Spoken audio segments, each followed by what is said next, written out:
wa sallallahu ala sayyidina maulana Muhammadin sayyidil anbiya'i wal mursalin wa habibi rabbil alamin wa ala ashabil akramin wa ahli baitit tahirin wa azwajit tahirati ummatil mu'minin wa tabi'ina lahum bi ihsanin ila yaumiddin amma ba'd. Rabbi yassir wa la tu'assir, Rabbi tamim bil khair. Rabbana shrah lana sudurana wa yassir lana umurana wa umural muslimin wahlul 'uqdatam min lisanina yafqahu qawlana bisanadina al-muttasili ila imam al-khatimatil hufaz al-imam Jalaluddin As-Sayuti rahimahullah wa qaddasallahu sirra wa adama nafa'a bi ulumi wa barakati wa nafa'ati wa madati wa karamati fid darini amin. Hadis nomor 4514. Hadis ini hampir sama dengan hadis sebelumnya. Nabi SAW bersabda, ar-rajul, seseorang itu ahakku, lebih berhak, bi majlisihi, di majlisnya, di tempat duduknya. Wa in kharaja, walaupun dia sudah keluar, li hajati, untuk hajatnya, dia ke WC, dia buang satu, dia tajdid wudu, dia meludah, keluar dari majlis tempat duduknya, summa ada, kemudian dia kembali lagi masuk ke masjid, kembali lagi masuk ke majlis, kembali lagi masuk ke tempat duduknya, bahwa ahakku, maka dia lebih berhak di majlisnya, lebih berhak di majlisnya. Misalnya acara kenduri, kita ada dapat tempat kursi yang strategis, dekat dengan makanan, dengan strategis, tempat tertutup, ke pojok sedikit, makanannya banyak, kursinya bagus. Pas pula kita mau buang satu, kosongkan dululah, mau isi lebih full lagi. Kita balik, tempat dari isi orang lain, kita katakan pindah-pindah, saya duluan di sini. Kesannya memang kayak anak-anak rebutan tempat duduk, tapi secara hukum memang demikian. Orang yang lebih awal datang, ketika dia duduk di satu tempat, ketika dia kembali keluar lalu kembali, maka dia lebih berhak menempati tempat tersebut. Hadis sahih. Hadis berikutnya, Nabi SAW bersabda, ar-rajulu ahaqqu bihibati, seseorang lebih berhak dengan hibahnya, dengan pemberiannya. Hibah, kalau hanya panjang itu artinya hebat, hanya panjang. Hibah itu maknanya kehebatannya, wibawanya. Tapi kalau pendek itu artinya pemberian cuma-cuma. Hibah, ada sedekah, ada wakaf, ada hadiah, ada hibah, ada lagi infak. Nah, 5 kategori ini. Ini apa yang sebetulnya itu? Itu di bahasan kitab fikih.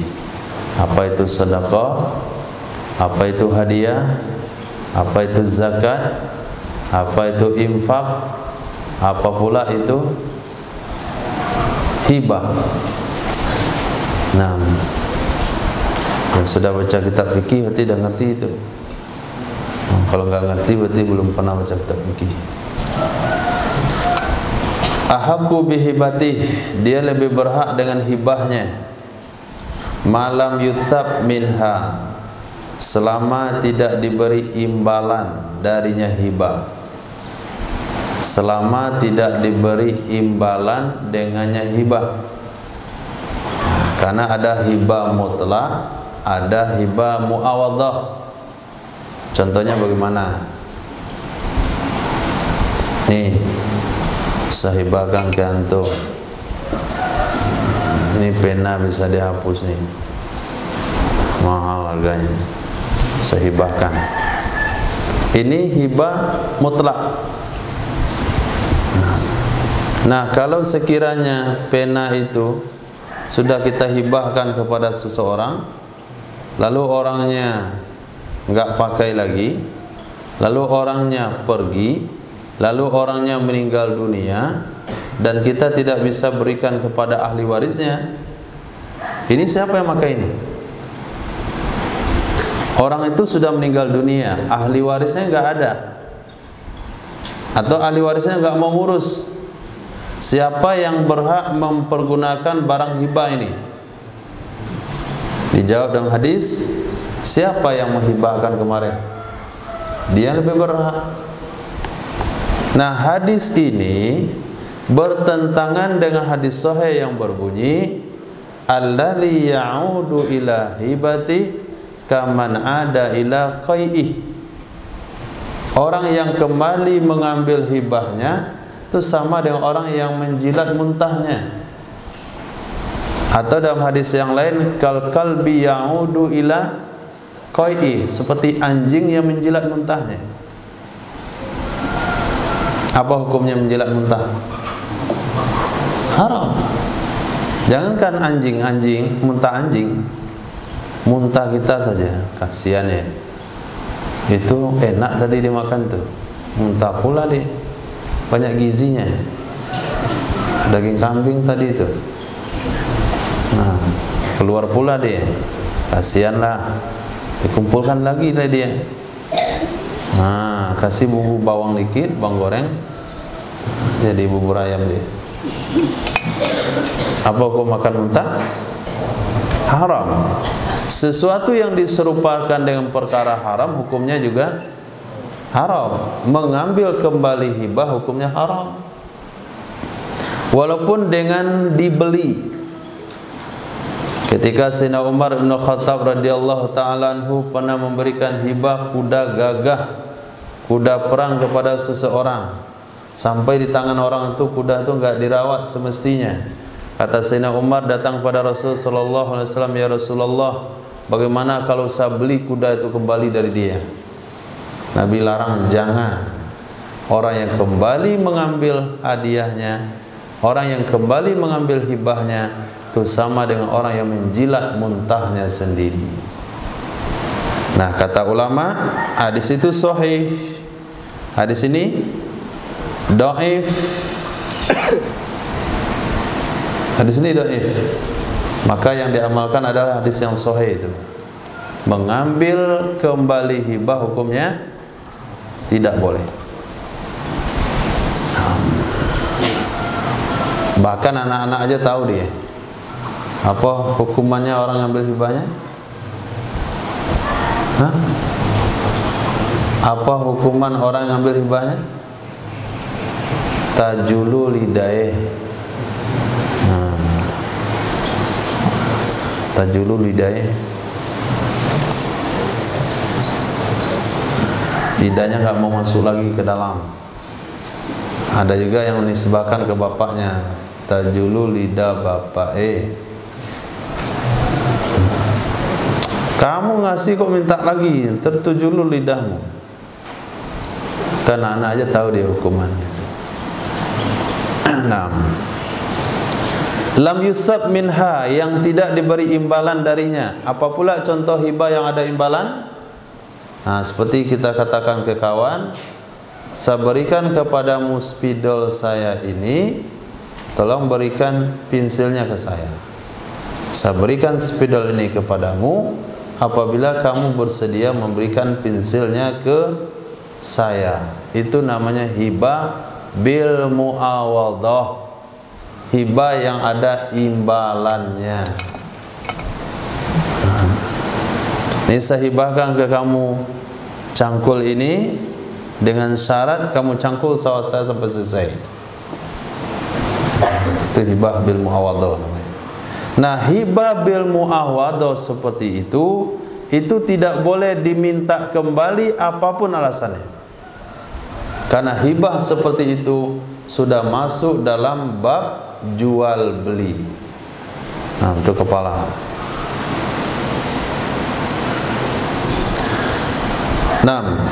Hadis berikutnya Nabi SAW bersabda, ar-rajulu, seseorang tersebut, ala dini khalilih, sesuai dengan agama kawan akrabnya.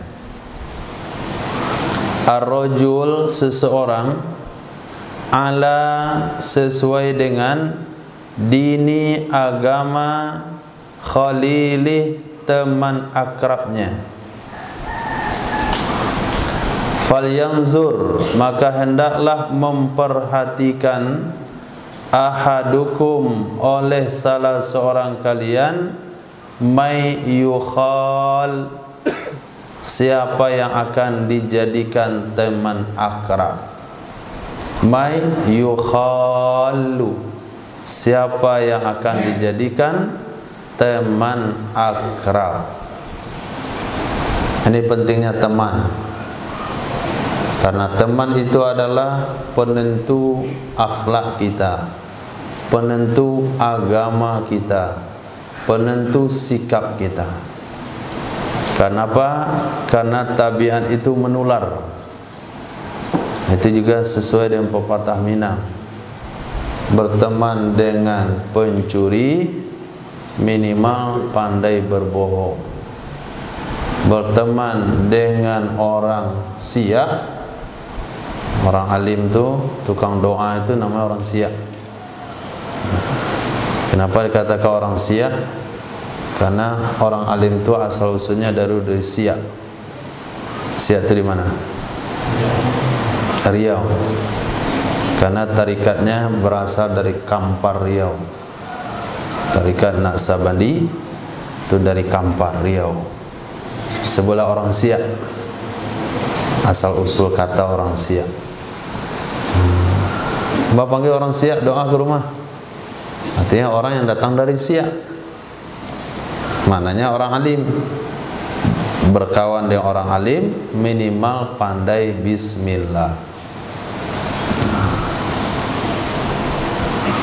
Berkawan dengan santri minimal betul Al-Fatihahnya. Berkawan dengan preman mulai berubah kata-katanya. Ente. Nah, maka perlu kita melihat siapa jadikan kawan. Maka lihatlah orang-orang yang rajin,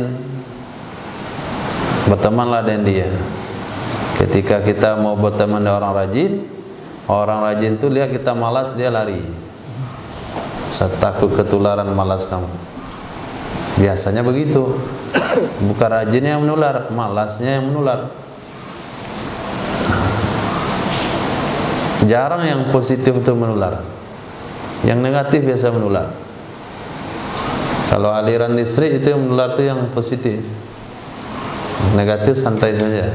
Dia nggak nyentrum. Yang nyentrum tuh yang aliran yang arus positifnya. Nah, maka perlu berhati-hati mencari teman, karena teman itu adalah penentu agama. Agama seseorang bergantung kepada agama temannya. Maka kalau ingin menilai seseorang, tinggal lihat temannya siapa. Siapa temannya?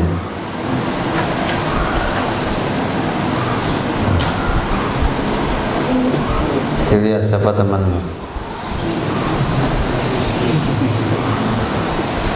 Lihat Sufi. Kenapa antum gak bisa bernasyid? Pasti semangat nasyidnya Habib hilang kan? Bukan Ilyas yang pandai bernasyid, tapi semangat nasyidnya Habib hilang karena Ilyas.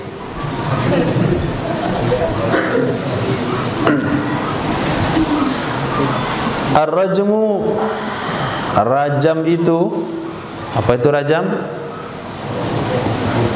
Gilang, galang. Apa itu rajam? Hah?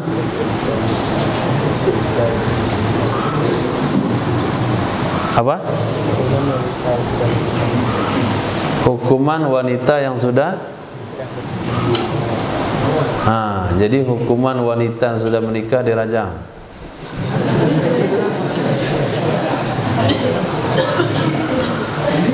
Yang berzina ya, laki-laki enggak? Kenapa wanita? Antum ada kasus dengan wanita?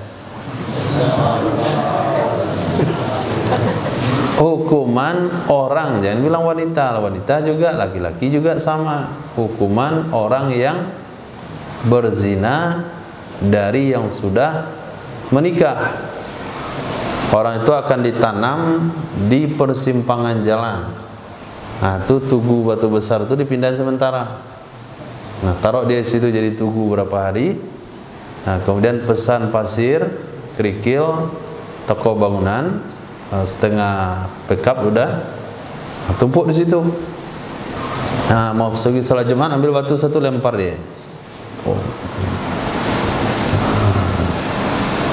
Kemudian Gani semakin marah, dia ambilnya 3. Datang Bilal, ambilnya 5. Datang pula Nathan, ambilnya batu sebesar kepala, tokok di kepala dia. Nah, itu nggak boleh. Nah, dia hanya sebesar ibu jari kaki saya. Lempar terus sampai mati. Tiba waktu sholat, keluarkan dia, suruh sholat. Boleh dikasih air minum, kalau haus tidak boleh dikasih makan. Auratnya tetap ditutup, dijaga, lempar sampai mati. Itu namanya rajam. Nah, kalau ada orang yang terlibat berzina lalu dirajam, itu sudah menjadi kafarah, penghapus dosa 5 sonakta bagi sesuatu yang telah kamu lakukan. Sonaat atau sonakta? Sonaat, bagi sesuatu yang telah dia lakukan. Itu adalah penghapus dosa bagi sesuatu yang telah dia lakukan. Maka ketika seorang wanita di zaman Rasul sallallahu alaihi wasallam dirajam, lalu dia meninggal dunia, maka Nabi pun menyolatkan wanita tersebut, lalu dipegang pakaian Nabi atau ditarik oleh Sayyidina Umar bin Khattab, "Atusalli ala hadhihi zaniyah?" Apakah engkau akan menyolati jenazah wanita penzina ini wahai Rasul? Sayyidina Rasul sallallahu alaihi wasallam bersabda, sesungguhnya wanita tersebut telah bertaubat. Lau kusiman ahla ahlil Madinah la wasi'athu. Kalau taubat itu dibagi kepada penduduk Madinah semuanya, maka itu pun sudah cukup. Itu bayangkan, ketika dia hamil, dia datang kepada Rasul, mau disucikan dengan rajam. Kata Nabi, tunggu anakmu lahir dulu. Ketika anaknya lahir, dia datang kepada Rasul mau dirajam. Kemudian Nabi katakan, tunggu anakmu pandai makan sendiri. Setelah disusui 2 tahun. Setelah 2 tahun dia datang kepada Nabi dengan membawa anaknya dan roti di tangan anaknya. Ya Rasulullah, anak saya sudah bisa makan sendiri. Berapa tahun dia menunggu? 2 tahun lebih. 2 tahun lebih dia menunggu. Tetap terjaga taubatnya. Kalau orang sekarang, besok dah lari dia. Dia dituntut dalam pengadilan, besok dah hilang di peredaran dia. Ganti nomor, ganti BA, ganti alamat rumah, pindah kampung lain. Kampung itu terbongkar lagi rahasianya, kabur lagi kampung lain. Se-Indonesia terbongkar rahasianya, pergi dia ke negara lain. Sampai penjahat-penjahat itu tidak bisa ditangkap karena dia pergi ke negara lain. Nah, maka kalau sekiranya dia mau datang ke hadapan Nabi SAW atau datang ke pengadilan untuk menyerahkan nyawanya untuk membersihkan diri dari dosa, maka rajam itu adalah penghapus bagi dosa dia, penghapus bagi apa saja yang telah dia lakukan. Karena yang dikorbankan itu bukan uang, tapi yang dikorbankan adalah nyawa. Dan siap korban nyawa? Tidak ada. Hadis berikutnya Nabi SAW bersabda, Ar-Rahimu, rahim, hubungan rahim,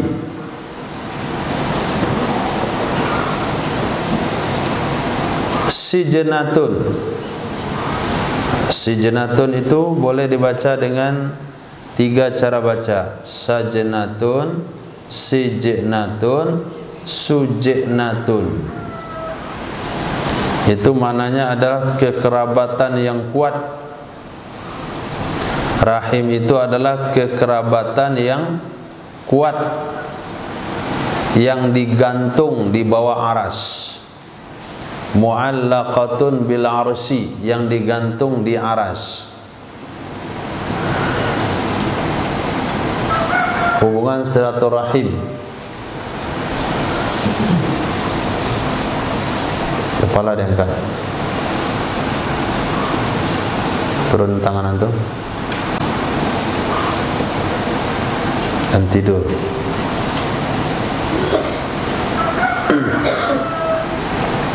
Hubungan silaturahim itu adalah kekerabatan yang kuat yang digantung di aras. Lihat hadis berikutnya, Ar-Rahimu mu'allaqatun bil arsi. Rahim itu adalah digantung di aras. Ar-Rahimu mu'allaqatun, rahim itu digantung di aras. Taqulu, dia berkata, man wasolani wasolahullah. Siapa saja yang menyambung aku, siapa saja yang menyambung aku, maka menyambung akannya oleh Allah. Man wasolani, siapa saja yang menyambung aku, wasolahullah, maka menyambung akannya oleh Allah. Wa man qata'ani, siapa saja yang memutuskan hubungan dengan aku, siapa saja yang memutuskan aku, qata'ahullah, maka memutuskan akan orang tersebut oleh Allah. Apabila ada satu kalimat redaksinya umum, maka kalimat tersebut dibiarkan di atas keumumannya. Maka di sini, siapa yang menyambung hubungan silaturahim, Allah akan sambung hubungan dengan dia. Bagaimana kalau Allah menyambung hubungan dengan seseorang? Allah akan curahkan kepadanya rahmatnya, maghfirahnya, anugerahnya, pertolongannya, taufiknya, hidayahnya, sakinahnya, pokoknya semua yang baik-baik. Nah, tapi orang yang memutuskan hubungan silaturahim, Allah putuskan rahmat dari dia, Allah putuskan bantuan dari dia, Allah putuskan taufik dari dia, Allah putuskan keceriaan dari dia. Maka orang-orang yang bermasalah dengan orang lain itu putus rahmat, dilihat di muka dia. Urusan dia sulit aja urusan dia. Ketemu ke situ mau ngopi di kedai itu nggak jadi dia. Kenapa kamu balik? Nggak enak kopinya. Bukan nggak enak kopinya, ada musuhnya ngopi pula di situ. Cari kedai lain. Duduk di situ, sedang minum kopi enak-enaknya, datang lagi orang dia nggak senangi, tambah pahit jadi kopi itu, nggak jadi habis. Senang-senang datang dalam satu majelis, pas duduk noleh ke belakang, oh musuh dia, nggak seru lagi suasana hatinya. Ketika dia sulit, nggak ada yang bantu. Ketika dia mau bantuan, nggak mau mengadu kemana. Bannya bocor. Nah, di jalan. Lalu sepulan, si anu lagi. Lalu si anu lagi. Oh, lebih parah lagi mah. Lalu orang yang dia senangi, tapi nggak mau bantu. Semangat ibadah kurang. Allahu Akbar. Apa ada di benak dia? Musuh-musuh dia. Musuh dia. Tapi ketika seseorang tidak ada hubungan yang tidak baik dengan siapapun, maka di mana-mana dia nyaman. Di WC bisa juga tidur ya. Saking nyamannya. Apapun dimakan habis. Hatinya sedang baik itu. Di mana saja tidur tertidur. Nah, itu ketika dia memiliki hubungan baik dengan siapapun.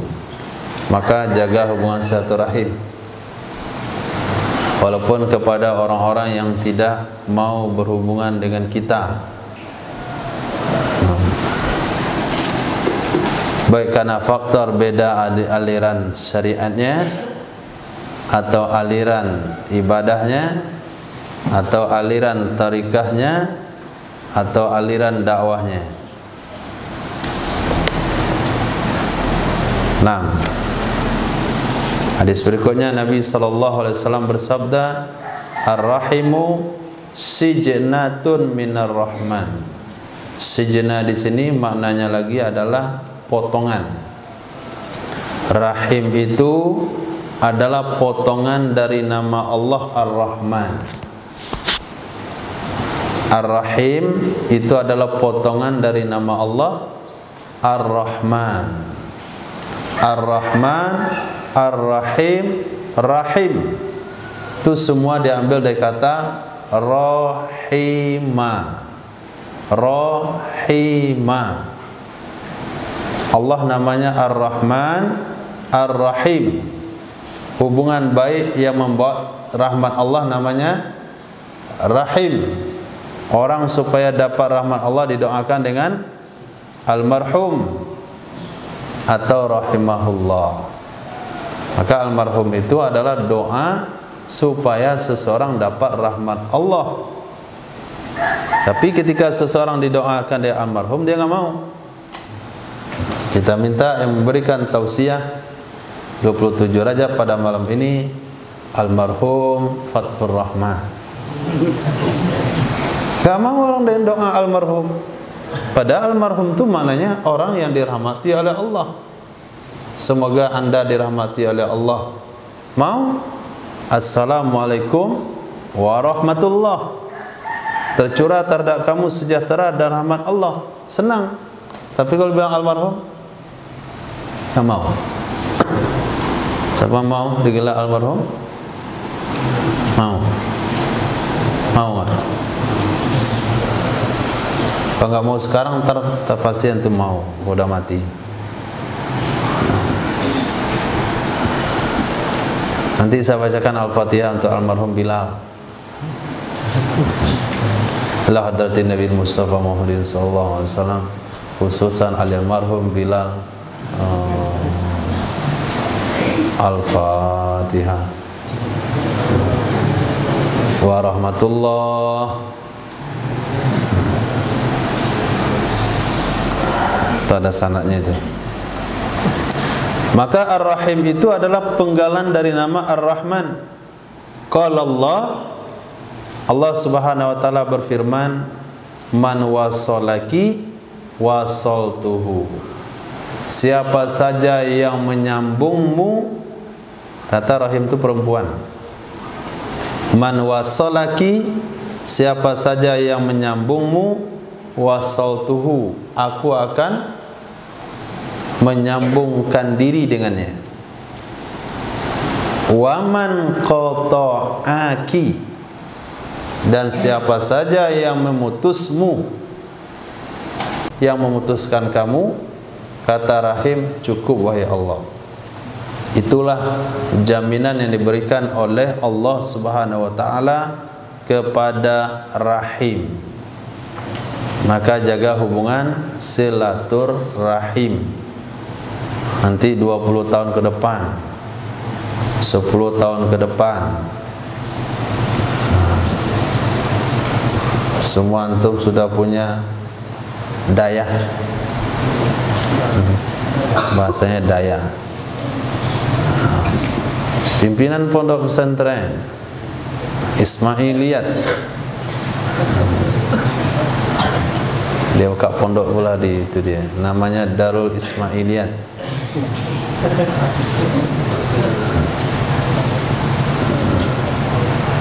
Kemudian Darul Faturiyat. Maka buat hubungan silaturahim satu sama lain.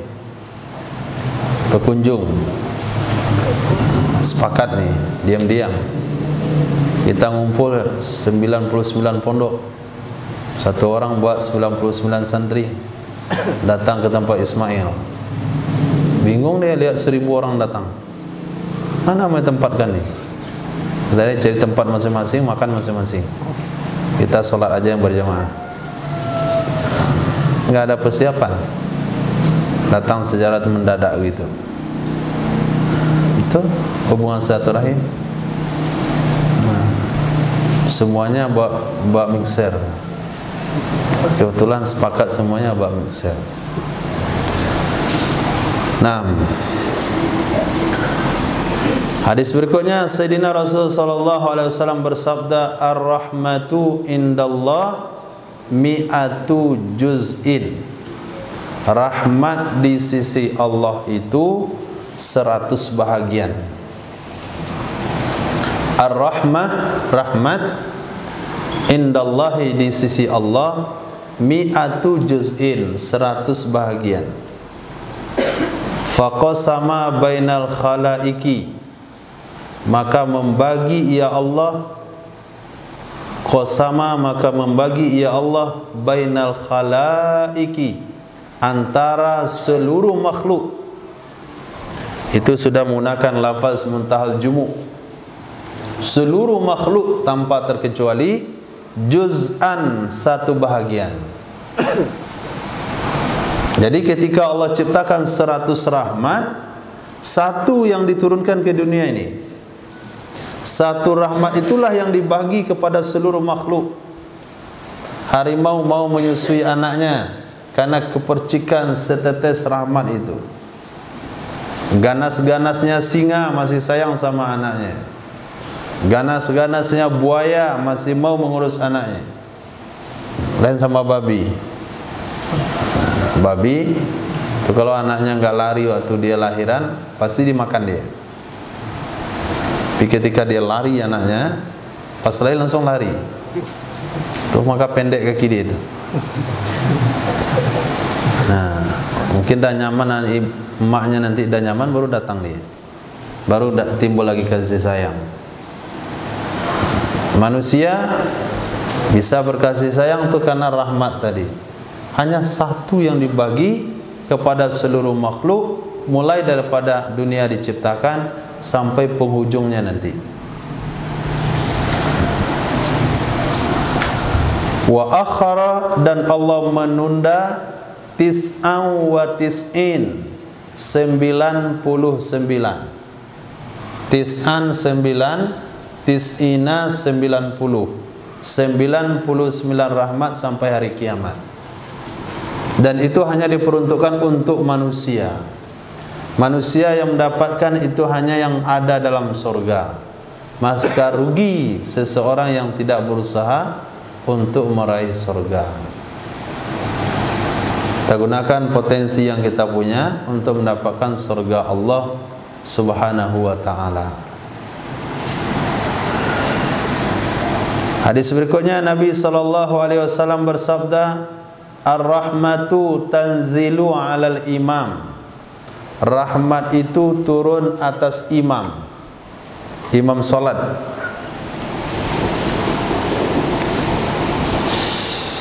rahmat itu turun di atas imam. Summa kemudian ala di atas man seseorang, ala yaminihi atas kanannya imam, al awal yang pertama, artinya di shaf pertama. Fal awal maka yang pertama. Ketika mulai takbir Allahu Akbar, rahmat Allah mulai dicucurkan. Maka yang pertama dituangkan rahmat ke dalam gelasnya adalah imam. Sama ada orang ngasih minuman, itu rahmat dituangkan kepada imam dulu. Lepas itu baru sebelah kanan. Lepas itu kiri. Saf kedua kanan. Kiri, kanan, kiri, kanan, kiri sampai habis. Nah, maka begitu juga menuangkan minuman dari kanan. Begitu juga membagi minuman dari kanan. Maksud dari kanan itu ke kanan. Dan mulai dari pak imamnya, pimpinan majelis. Mulai daripada pak imamnya, pimpinan majelis. Kemarin kita masuk tempat kiai. Ketika minumannya dibagi, santrinya, kiainya nggak dikasih minuman. Saya kira dia nggak minum gula. Jika taruh, ternyata belum minum gula juga. Karena ada yang nggak minum gula, karena ada banyak gula. Jadi harusnya pimpinan pondok itu dulu. Siapa nama beliau?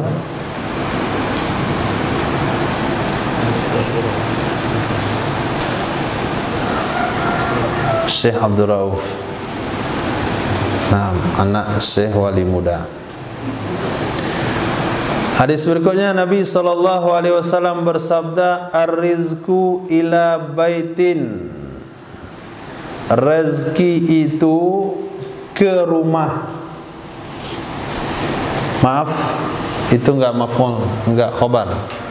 Rezeki ke rumah. Ar-rizqu ila baitin, rezeki ke rumah, fihi as-sakha'u, yang di dalam rumah itu ada orang pemurah. Fihi as-sakha'u, yang di dalam rumah itu ada orang pemurah. Asra'u, itu lebih cepat, minas syafrati ila sanamil ba'ir, lebih cepat daripada safrah. Itu mana hanyalah pisau besar. Safrah itu artinya pisau besar, ke sanamil ba'ir, punuk onta. Punuk onta. Bisa dipahami? Sekujur tubuh onta mulai di kepala sampai ke ekor, di atas sampai ke ujung kaki, itu kalau dipotong dengan pisau besar mana yang lebih mudah? Punuknya. Kalau manusia mana yang lebih mudah? Ada sekujur tubuh tu, untuk ambil pisau untuk potong, mana yang lebih cepat potongnya? Di bagian tubuh seseorang? Apa? Telinganya. Enak ambilnya itu. Hidungnya susah megangnya. Apalagi bibirnya. Itu susah megang. Telinganya langsung robek telinganya. Nah, dari tubuh onta itu yang paling cepat dipotong itu adalah punuknya, daging yang ada di punggung dia, di pundak dia. Kalau sapi jantan namanya kalaso. Kalau mobil namanya klakson.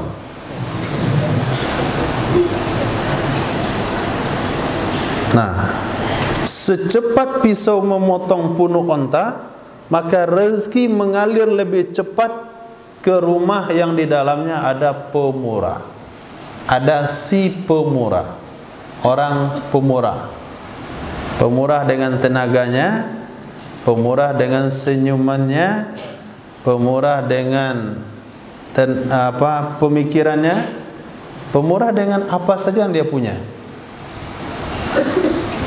Pemurah. Kira-kira orang mau bagi amplop nih, mau sedekah dia, amplop tinggal satu lagi. Datang di deretan santri, kira-kira sama siapa dikasih? Hah? Dan siapa? Ketika jumpa langsung senyum, langsung kasih itu. Yang cemberut yang panjang muncungnya pada hidungnya, saking cemberutnya, nggak mau orang lihat, lihat aja orang nggak mau, apalagi ngasih dia. Mukanya nggak nyaman. Tapi kalau pas senyum langsung kasih. Sering-seringlah senyum, walaupun sendirian. Banyak orang kasihan tak?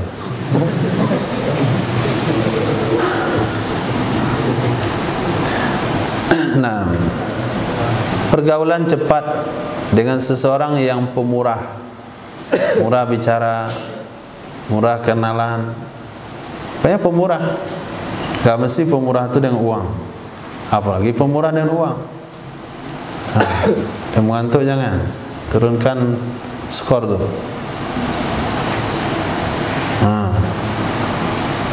Hadis berikutnya, Nabi SAW bersabda, ar-rizqu asyaddu talaban lil abdi min ajalihi. Rezeki itu lebih sangat, asyaddu lebih sangat, talaban menuntut atau mencari, lil abdi bagi hamba, min ajlihi dari ajalnya, min ajalihi daripada ajalnya. Manusia itu diburu oleh dua hal. Pertama rezeki, yang kedua ajal. Maka ajal memburu manusia itu terkalahkan dengan rezeki memburu manusia. Kalau dilihat larinya ajal dan rezeki, maka rezeki itu lebih kencang larinya mengejar seseorang daripada ajal.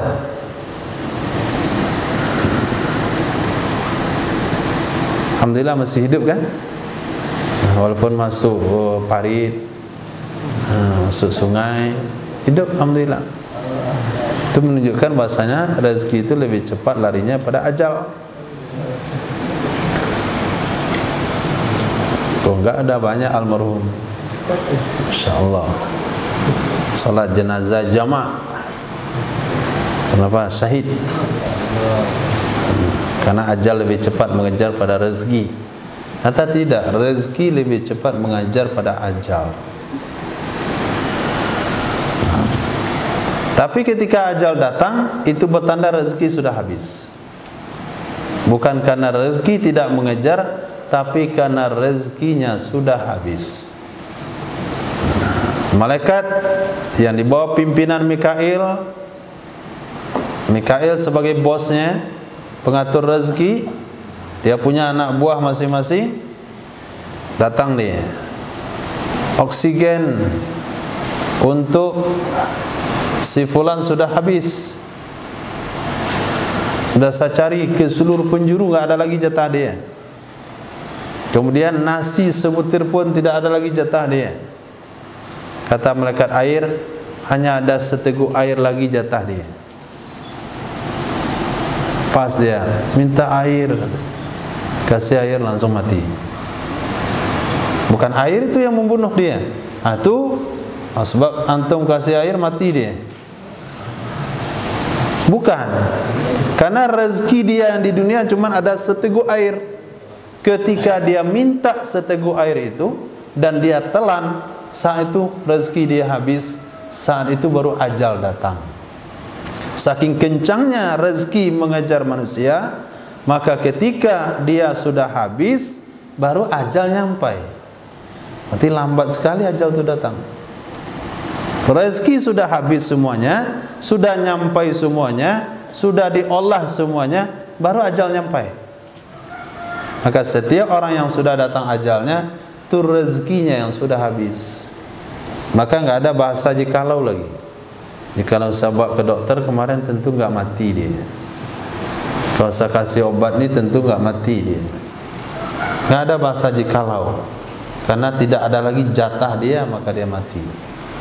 Selagi ada jatah nggak akan mati. Nah, walaupun dia patah, walaupun dikilas mobil. Nah,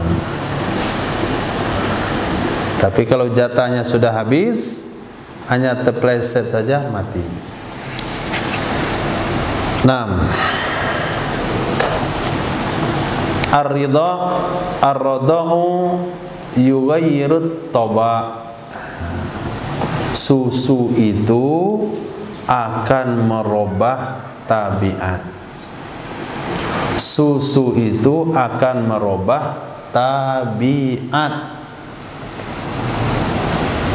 Alhamdulillah di tempat kita tidak ada tradisi menyusukan anak kepada orang lain. Tapi kebiasaan bangsa Arab dulu ya, sekarang kita nggak tahu. Nah, saya dah lama nggak ke situ.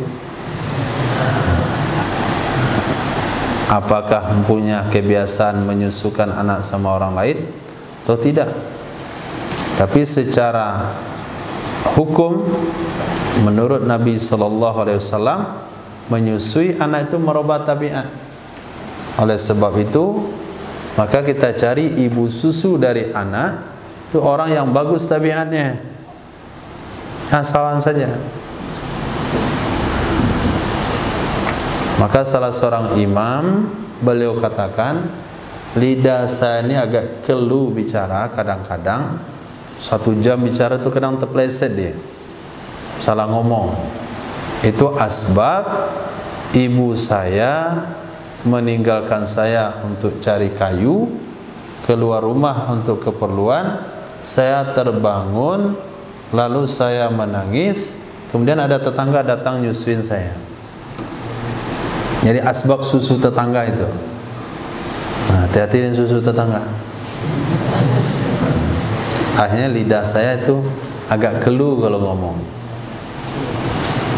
Itu baru sekali masuk susu yang tidak halal. Maka kalau sekiranya ada wanita misalnya memiliki tabiat gak baik, lalu lahir anak, mendingan gak disusuin anaknya. Cari wanita lain yang tabiatnya baik, dibayar untuk nyusuin anaknya. Nah, tapi sekarang mah beda. Dia gak nyusuin anaknya, tapi kasih susu dengkal. Nah, susu sapi. Hanya tabiat anaknya di sapi. Mada. Nah, disuruh itu, wow. Mandi dah mandi. Oh. Gak ngerti disampaikan dari tadi saya sampaikan, gak ngerti juga kamu. Dasar sapi. Iya, dia tertular perangai sapi. Kenapa dari kecil disusuin susu sapi? Karena susu itu akan merubah tabiat. Dari rotan santai aja dia. Ya, tenaga sapi. Kulitnya kulit sapi, telinga sapi, otak sapi. Makan aja dia. Nggak tahu dia punya orang kah, punya tetangga kah, makan, yang penting enak makan.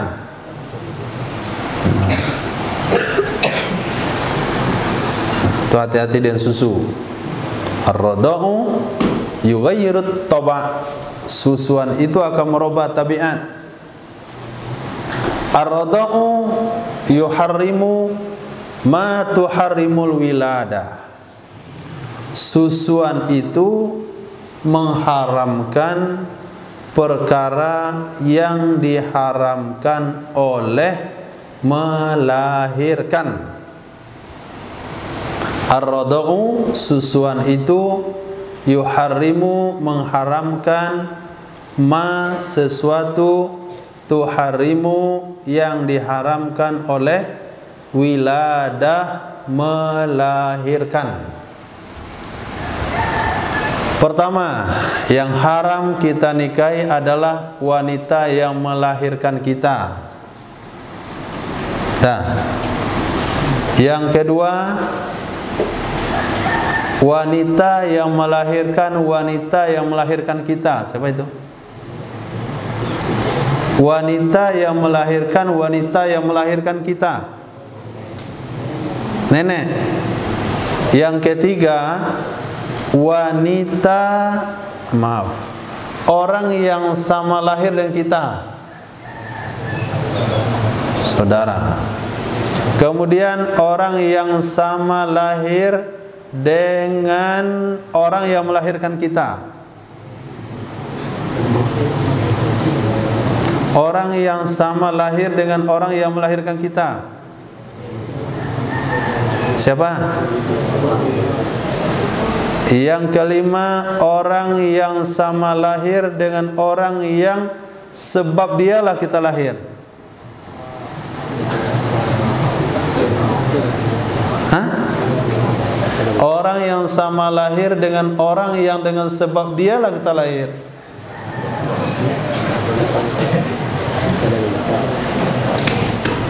Saudari perempuan, bapak. Hurimat alaikum ummahatukum wa banatukum, orang yang kita lahirkan. Kemudian wa akhawatukum wa ammatukum wa khalatukum. Kemudian orang yang lahir asbab orang yang sama lahir dengan kita.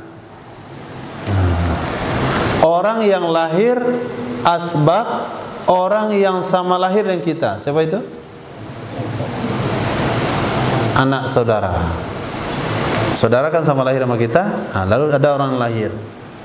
Kenapa saya gunakan bahasa itu? Supaya antum mengerti bahasa wiladah, melahirkan.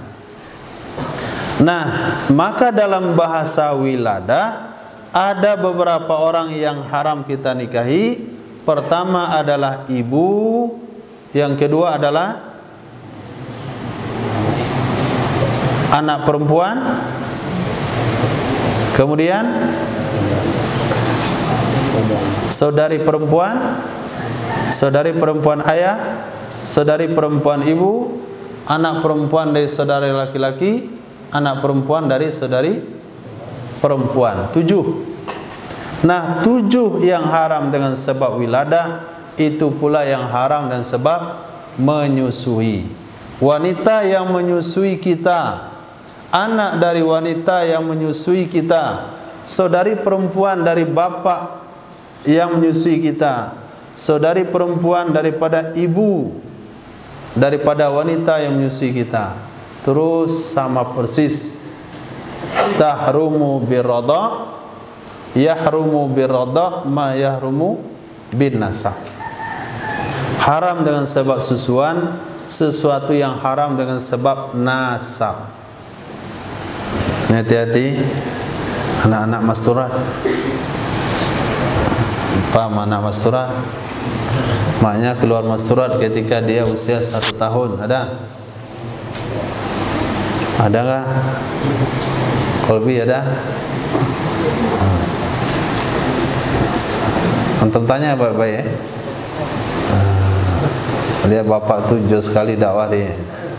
Orang 2,5 jam sehari, dia 7 jam sehari. Orang 3 hari tiap bulan, dia 40 hari tiap bulan. Tentanya baik-baik. Pak, waktu saya kecil itu, bapak keluar surat enggak sama mak? Oh ya, usia 3 hari kamu udah keluar surat kami. Anjos itu? Saya dititip di mana? Kamu saya tempatkan di kulkas. Saya titip sama Allah. Nah, kalau gitu tuh nggak ada masalah mah. Nggak ada nasab dan kulkas. Tapi kalau sekiranya dititipkan sama tetangga, nah maka tetangga itu adalah ibu antum, anak-anak dia itu adalah saudari sesusu antum. Jangan pernah antum lirik dia. Ini kadang-kadang nitip anak bisa dia. Nitip anak. Tahun sekarang nitip anak sama si fulan, besok titip sama si fulan, titip lagi, titip. Sekampung tuh udah pernah dia nitip anak. Udah pernah nyusuin anak dia. Dia bingung dia. Anak pertama saya siapa ibu susunya? Udah kacau balau anaknya itu. Kalau nggak jelas seperti itu, maka anak dari bapak itu tidak boleh nikah dengan orang sekampung. Harus cari orang kampung lain. Kenapa? Sudah ada istibah, artinya tersamar nasabnya. Sebetulnya memang nggak boleh nikah sama orang sekampung. Boleh nggak nikah sama orang sekampung? Boleh nggak? Nggak boleh, satu aja boleh, sekampung mana boleh.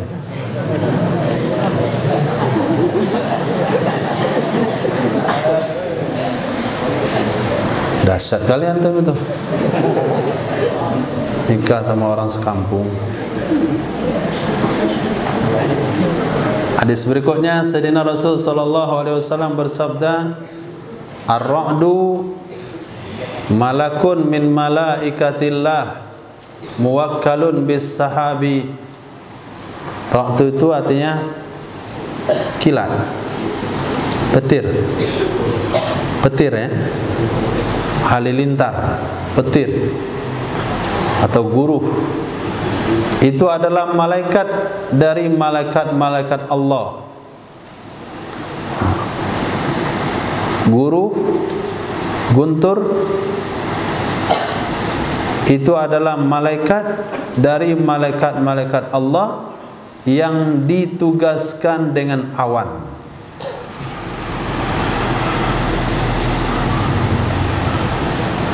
Ada bunyi dentuman-dentuman waktu mau hujan, itu suara malaikat itu. Dia sedang menghalau awan. Ma'ahu, bersama malaikat tersebut, makharik, ada palu min narin, dari api. Makharik ada palu atau ada cambuk dari api. Yasuku biha, yang ia halau dengannya, as-sahaba, akan awan, haitsu sya'allah, kemana saja diinginkan oleh Allah subhanahu wa ta'ala. Maka setiap ada petir langsung ada kilat, karena malaikat itu bawa cambuk api. Cambuk ni, kamu ke situ, ke Indarung, datanglah ke Indarung. Jangan di Bandar Buah. Maka kita pergi Bandar Buah, enggak hujan. Nah, hujan di Indarung. Keluar di pasar Indarung sampai di Itihad enggak hujan lagi. Karena awannya diusir ke sini. Maka ketika diusir itu keluar bunyi, sekalian keluar percikan api. Percikan api itu namanya kilat. Kemudian bunyi itu adalah suara malaikat yang menghalau awan. Nah, di cambuk api itu malaikat hanya yang punya, yang lain nggak ada yang punya. Nah, rafas al-i'rabah wa ta'ridu lin-nisa'i bil jima' wal fusuq al-ma'asi kulluha wal jidalur rajuli sahiba. Hadis ini menafsirkan ayat yang berbunyi,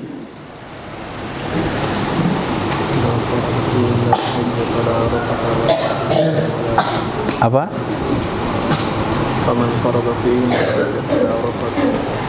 Wa man farada fihinna fala rafasa wala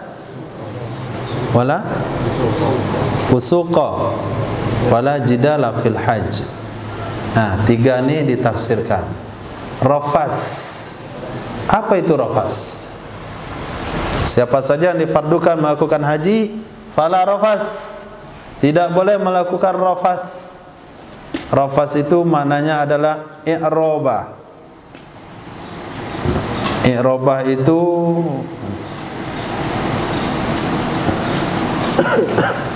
untaian kalimat.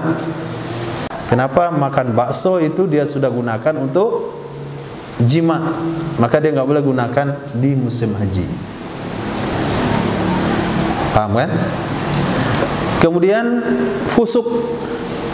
Fusuk itu adalah ma'asi kulluha, perbuatan maksiat semuanya. Apa saja bentuk perbuatan maksiat itu masuk kategori fusuk. Wala fusuqa, orang yang melakukan ibadah haji tidak boleh melakukan perbuatan maksiat apa saja. Wala jidala, juga tidak boleh melakukan jidal. Apa itu jidal? Jidalur rajul sahibah, bertengkarnya seseorang akan kawannya. Bertengkarnya seseorang dengan kawannya.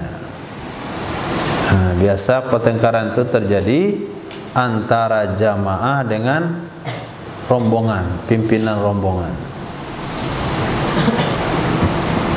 Katanya bintang 5, makanannya kok terung rebus. Apanya bintang 5 nih? Kami keluar uang banyak-banyak. Maaf Bu, maaf. Nah, kita salah masuk nih. Hotel kita di sebelah, pindah lagi ke sebelah. Baru nyaman dia. Kemudian diatur kamar. Fulan sama fulan satu kamar. Datang dia, saya nggak mau sama dia. Bunyi kebau tidur dia kalau dia tidur. Ganggu saya. Jadi lagi sengketa. Kalau orang-orang kalau nggak datang dengan kesabaran. Kadang-kadang dia ditinggalkan oleh jamaah, hilang di pasar. Setengah hari baru jumpa. Nggak makan siang dia. Ngamuk-ngamuk sama mutafif. Kenapa saya hilang di pasar? Harusnya saya yang tanya kenapa Bapak hilang. Enggak, saya yang harus tanya kenapa saya hilang. Tangkar lagi dia. Dia yang hilang, kita pula yang salahin. Nah, besok pagi dia pagi berangkat sholat ke Masjidil Haram, kasih kalau-kalau lah dia. Oleh mutawif ini. Bukan di leher, pinggang lerika. Nanti kita tawaf ya, tawaf satu rombongan saja ya. Tawaf keliling, satu keliling satu rombongan. 2 keliling udah mulai terpisah. 7 keliling udah hilang sebagian itu. Mana bisa satu rombongan tawaf? 7 keliling udah hilang, mana? Nanti kata mutawif saya tunggu di dekat pintu sa'i. Siap semua? Siap. Lepas itu tunggu-tunggu gak datang-datang orangnya. Ngamuk lagi mutawif. Saya tunggu di pintu sa'i, kenapa kalian gak datang? Kami gak tahu mana pintu sa'i.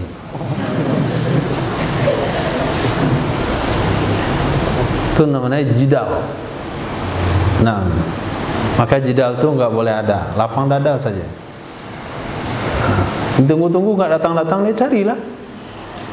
Mungkin orang tuh nggak tahu mana pintu sa'i. Ternyata ditunggu dia di pintu masjid. Nah, udah siap dia nunggu pintu masjid. Sabar saja, maklum orang kampung. Bahasanya juga bukan bahasa Indonesia di situ.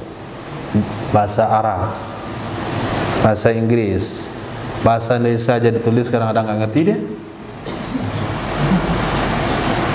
Sudah ngerti dia, mata dia nggak lihat pula.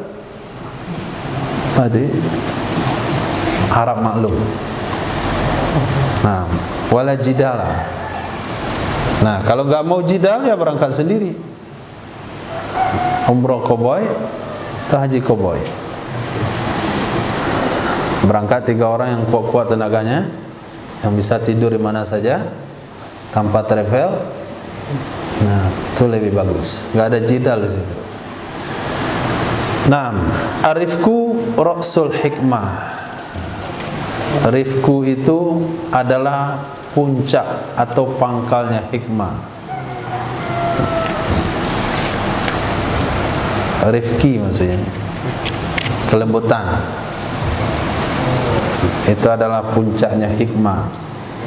Maka hikmah itu akan ada daripada ada orang yang memiliki sifat kelembutan.